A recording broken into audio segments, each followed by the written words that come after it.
Hungarian Folk Tales. The Diligent Girl and the Lazy Girl. Once upon a time, there lived an old man and an old woman, and each had a daughter from their previous marriage. The old woman was always angry with her husband's daughter and did not like her the slightest bit. Things went from bad to worse until one day the old woman chased the girl away from home, saying that she should seek work with a rich family. The girl walked and was walking past a pear tree when the tree spoke to her. "Where are you going?" "I'm going to find a job as a servant with a rich family," the young girl replied. "Come here and rid me of my dry branches, and I will do you a good deed in return."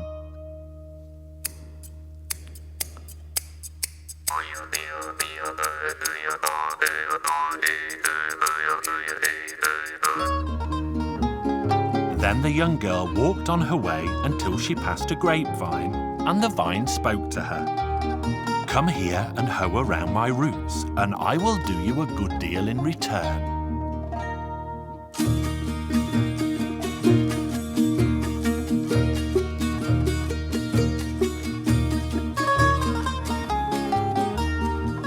Then the young girl walked on her way until she passed a crumbling oven.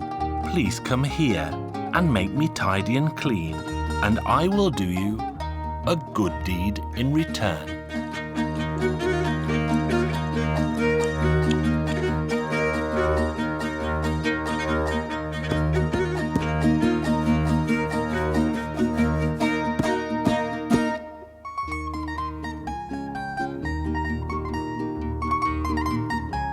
Then the young girl walked on her way until she came across a broken-down well. "Where are you going?" "I journey to find work. Please come here and make me tidy and clean, and I will do you a good deed in return." So the young girl did as she was bid and bailed the stale water out of the well and walked on her way until she met a tiny dog. And the dog said, "Please wash me, brush me and trim me, and I will do you a good deal in return." The young girl cleaned and trimmed the dog, and the dog thanked her, and she walked on her way until she saw a beautiful house. There were fairies living in the house. The fairies asked the purpose of her journey, and so the young girl told them. Then the fairies said, "Why don't you stay here and become our servant? There are 7 rooms. You have to sweep out 6 rooms every day, but you must never go to the 7th room."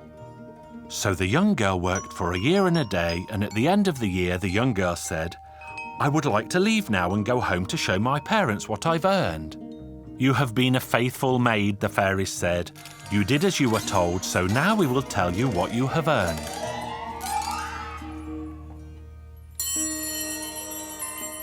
Come here and lie down atop these gold coins. Roll over, and whatever sticks to you is yours. And now go and roll over on the silver coins, and whatever sticks to you is yours." The girl did as she was told, then stood up and bid farewell to the fairies. On her way home, she came across the little dog again that said, "Come here and take as many pearls as you wish." The dog was covered in pearls, and the young girl took the pearls and hung them around her neck. She walked on her way until she reached the well again, where jugs hung so that people could drink from its sweet water. The young girl was thirsty, and so she took a drink and walked on her way. When she reached the oven again, she noticed it was filled with bread and cake, and the oven said, "Come here and eat your fill in return for your good deed." She ate as much as she could, packed more to take home, and then walked on her way. Next she reached the grapevine that hung heavy with ripe fruit. So here the girl stopped and ate and drank as much as she could. Then the girl walked on her way again until she came to the pear tree, and the pear tree said, "I've been waiting for you, as all my pears are ripe." As the girl neared home, the cockerel crowed to announce her arrival. "Cock-a-doodle-doo! My mistress is coming home covered in silver and gold." The young girl heard the cockerel's call and ran home to bring joy at last to her old father. "Cock-a-doodle-doo! My mistress is coming home covered in silver and gold." The old woman shouted, "Be quiet!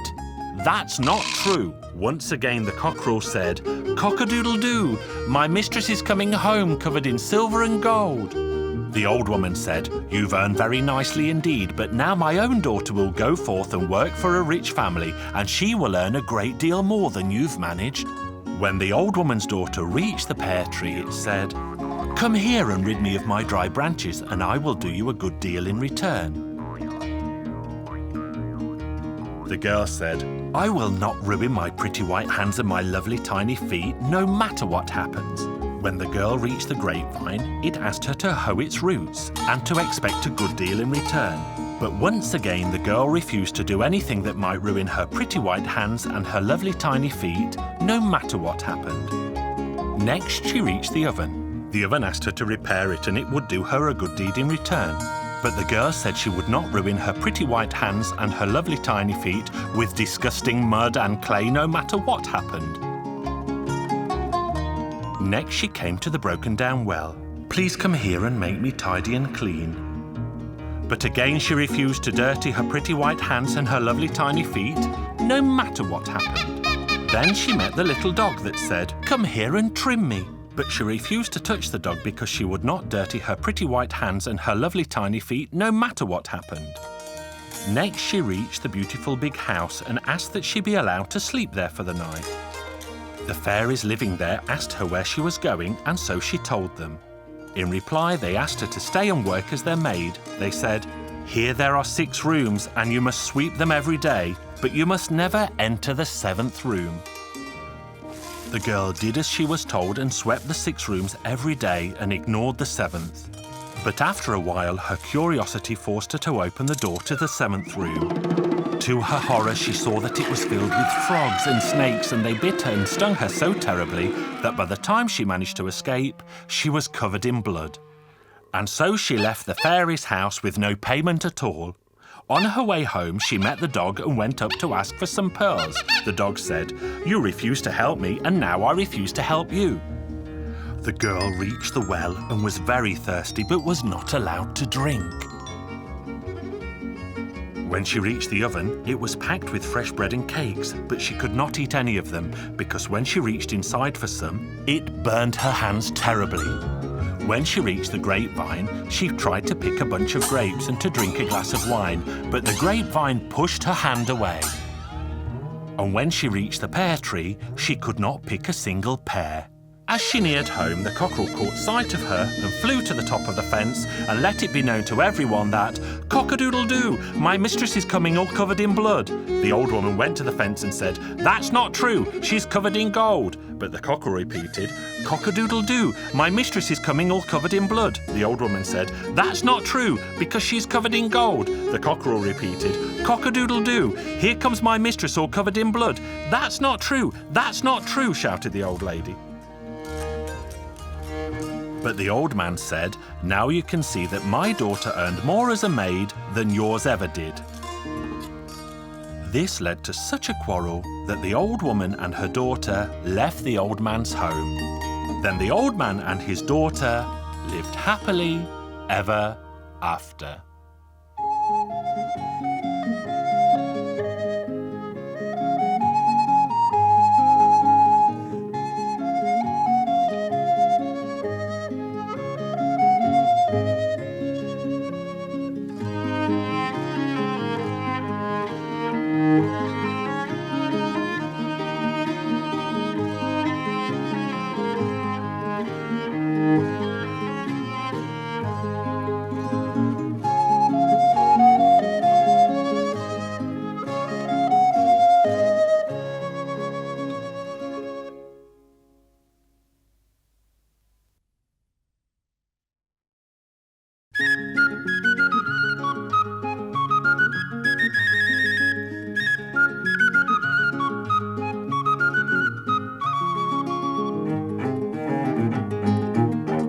Hungarian Folk Tales. The Magic Mill. Once upon a time, there lived a poor old man who had more children than there are holes in a sieve. His oxen were so small that they were barely any bigger than grasshoppers. The poor man and his wife spent all their days and nights worrying about how they would feed their very large family. One day, the poor man hitched his tiny 2 oxen to his tiny cart and went into the forest.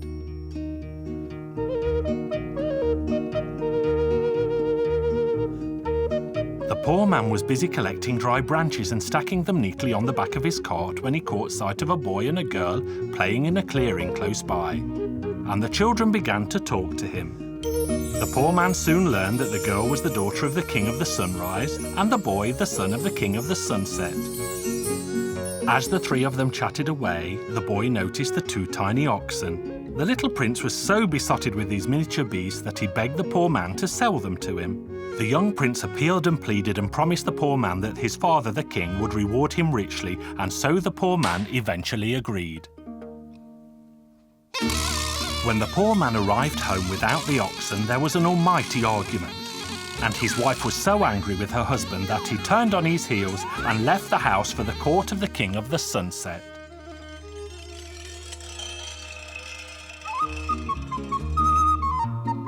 The poor man arrived to see the prince playing with the 2 tiny oxen. "Come, kind sir, come," said the prince, "and let me give you some advice. No matter what my father offers you, you should refuse it and insist that he gives you the magic mill in payment." So the poor man went to the king, who said, "Your 2 tiny oxen give my son such great joy and pleasure that you may have whatever you ask." Then the poor man noticed that the magic mill was on the table, and it was so very small that it looked like a child's toy. So the poor man said, "Your Majesty, the only thing I wish to have in return for my 2 tiny oxen is this tiny mill on your table." The king said, "Sir, you may have whatever you wish for, but not that." "Now then," thought the poor man, "this tiny mill isn't a toy after all, as the king does not want to part with it."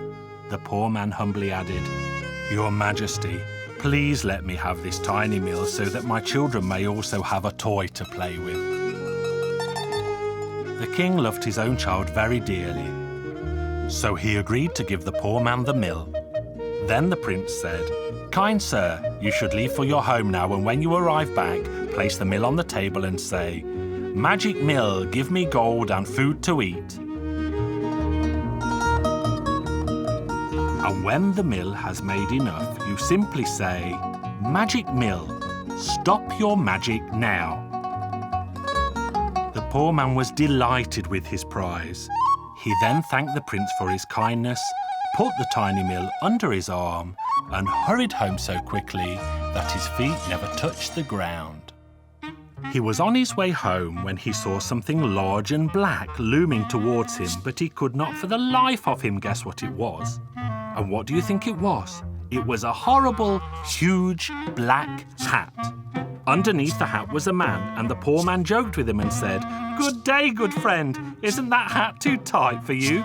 The hatted man replied, "Instead of mocking me, sir, why don't you give me a bit of bread, because I haven't eaten for 3 days straight?" The poor man said, "But I don't have any food with me either." But then he remembered the magic mill and said, "Magic mill, give me good food to eat." The poor man had barely finished speaking when so much food appeared that there was enough to feed a village for a week. "Magic mill, stop your magic now." Then the 2 men ate and talked a while until the hatted man said, "Good sir, your mill is a magical thing indeed, but my black hat also has spectacular powers. Ask for one of anything and it will give you 2 instead. I will trade my hat for your mill." "Sir, I'm not a fool." "That's what you think. Just watch this," said the man in the hat. "Fire!"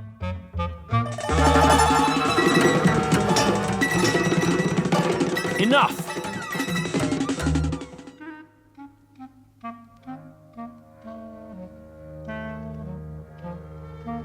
"Yes," said the poor man, "I see your hat is quite splendid, but a hat such as that would not save me from starvation. But the hatted man appealed and pleaded with the poor man until he eventually agreed to the exchange. When the hatted man walked away, he also left a stick lying on the ground. The poor man was left feeling cheated and sad when the stick suddenly spoke up and said, "Why so sad, master?" "I'm sad because I have lost the little sense I was born with, and I'm sad because I have lost my magic mill that I was foolish enough to swap for a hat." Then, in an instant, the stick hurried away and reappeared with the magic mill. And so the poor man had no reason to feel sad a moment longer.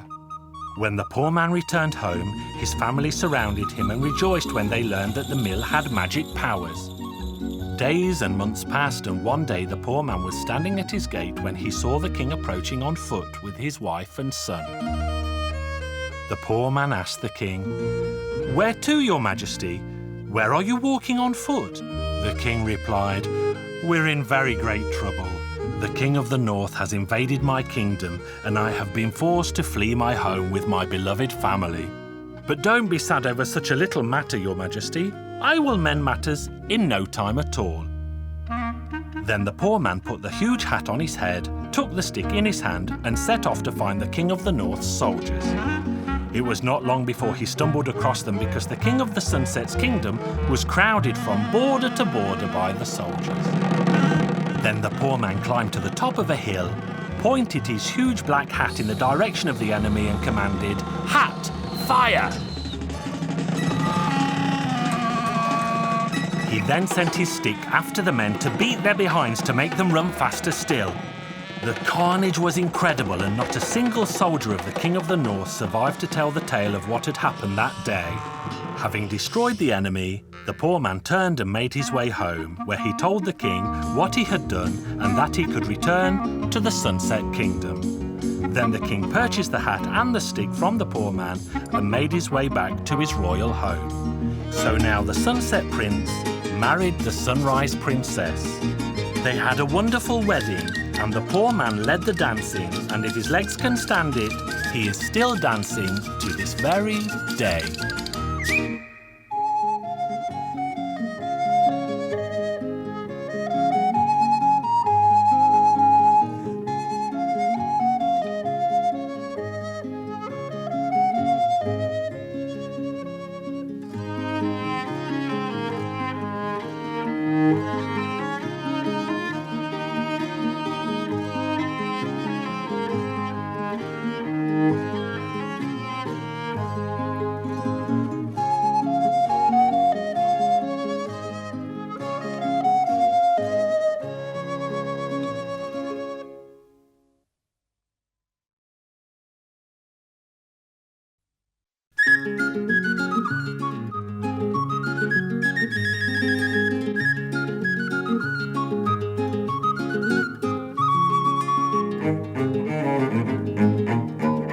Hungarian Folk Tales. Pinko. Once upon a time, there lived an old woodcutter who was poorer than a mouse. One day, the woodcutter said to his wife, "Wife of mine, please bake me 2 corn cakes that I can take them out to work with me so that I won't have to come home to eat." So the woodcutter's wife baked the cakes, put them in the woodcutter's bag, and he set off to work in the forest. Down in the forest lived old Paluto, and old Paluto had a young son called Pinko. Pinko listened keenly to the sound of the woodcutter's axe and watched the old woodcutter from the shadows. Then the crafty boy took the woodcutter's bag down and gobbled up both the corn cakes. But old Paluto got wind of what his son had done. "Where are you, Pinko?" old Paluto called out to his son. "Here I am, father." "Come quickly, where have you been?" "I have just gobbled up the old woodcutter's corn cakes." "As you felt no pity for the poor woodcutter, you will now have to serve for 3 long years in return. Do you understand?" This news saddened Pinko, but he agreed to do his father's bidding. So he turned on his heels and went back to the woodcutter. When he arrived, he said, "Woodcutter, I am the one who ate your corn cakes. So be happy, my child, and don't sound so sad. But it doesn't work like that because my father has punished me and told me that I should work as your servant for 3 long years. There is no need, my child, because I could never pay you, but I can earn my own living. And wonder of wonders, Pinko plucked the trees from the ground and knocked them together to make neat logs to be stacked.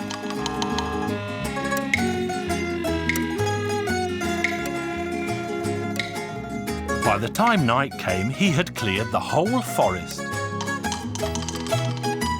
Can we go home now?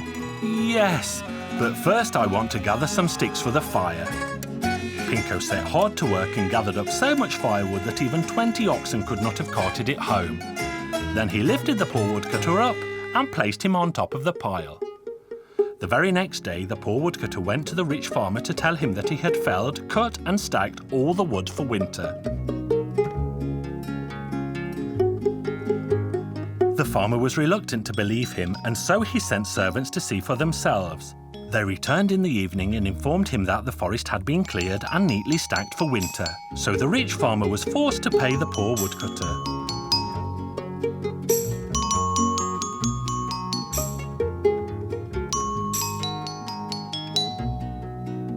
Then the woodcutter made his way home, where he and Pinko agreed that they should seek work with the Baron the very next day. You came at the very best time, the Baron told them, because the field I have to plough would take 100 men, a year and a day to complete. So the old man went to the market with Pinko, where they purchased 2 young calves and then went back to the field to plough it. There were very many men ploughing with a dozen oxen. So Pinko strode out to the middle of the field, and by noon he had already ploughed more than all the other men put together.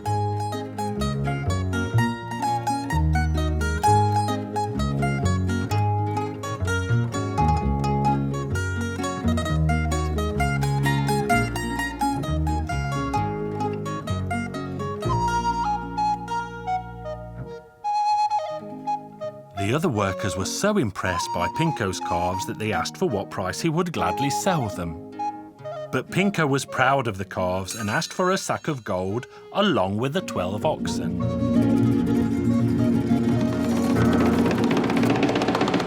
They bargained and bargained until the Baron agreed to pay Pinko's asking price. The sack of gold was measured out for him, he was given the 12 oxen, and then he was sent on his way.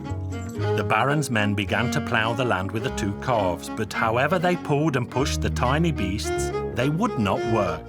They quickly reported the bad news to the Baron, who ordered them to search for Pinko and bring him back at once.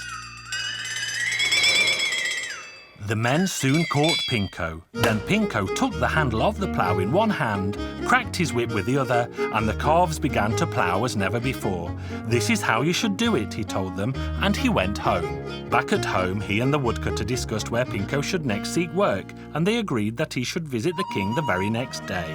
You came at the very best time, the king told them, because the corn I have to thresh would take 100 men a year and a day to complete. They went to the barn that was piled to the rafters with corn to be threshed. But Pinko grabbed one stack and threshed it in no time at all.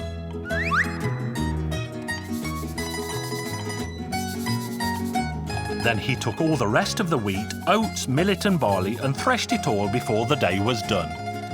Then Pinko went to the king to tell him the corn was threshed. Oh, but you shouldn't have done it like that. Why, what did I do wrong? The wheat, the barley, the oats and the millet should be separate. That's no matter. I shall sort them apart. And no sooner had he spoken than, wonder of wonders, the grain all stood in neat piles. What payment do you ask for your hard work, son?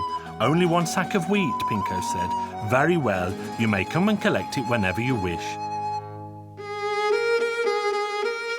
Pinko returned home, and he and the woodcutter gathered all the canvas they could find and spent a week sewing the sack.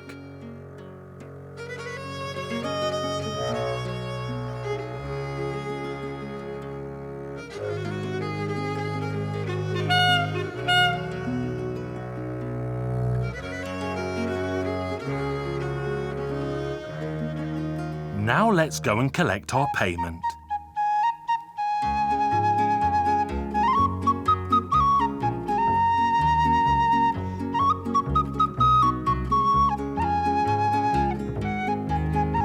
The next day they reported to the king, who ordered his bailiff to fill Pinko's sack with wheat in payment for his work. Then they went to the barn and began to fill the sack and shovel all the grain in that Pinko had threshed. But that was only enough to fill one small corner of the sack. So the farm bailiff went back to the king and told him the size of the sack that Pinko had sown. The king said, "I have agreed, and so I shall pay, but he will never be able to take the big sack away with him." So the men continued to fill the sack with last year's grain and the grain from the year before, and the sack still was not full when they had used up wheat from the last 10 years. "What kind of king is this man who cannot pay me for an honest day's work?" Pinko complained to the bailiff. Then Pinko took the enormous sack and swung it over his shoulder, and he and the poor woodcutter left for home. They walked away without even saying goodbye, and when they got home, there was much celebration. Now they had grain, wood, oxen and gold, and could at last live a happy life. As the months turned to years, Pinko said to the woodcutter, "I have been with you now for 3 long years, so I will leave you in the morning." The woodcutter pleaded and appealed for him to stay, but Pinko left for home. And when Pinko got home, there was much celebration, and they all lived happily ever after.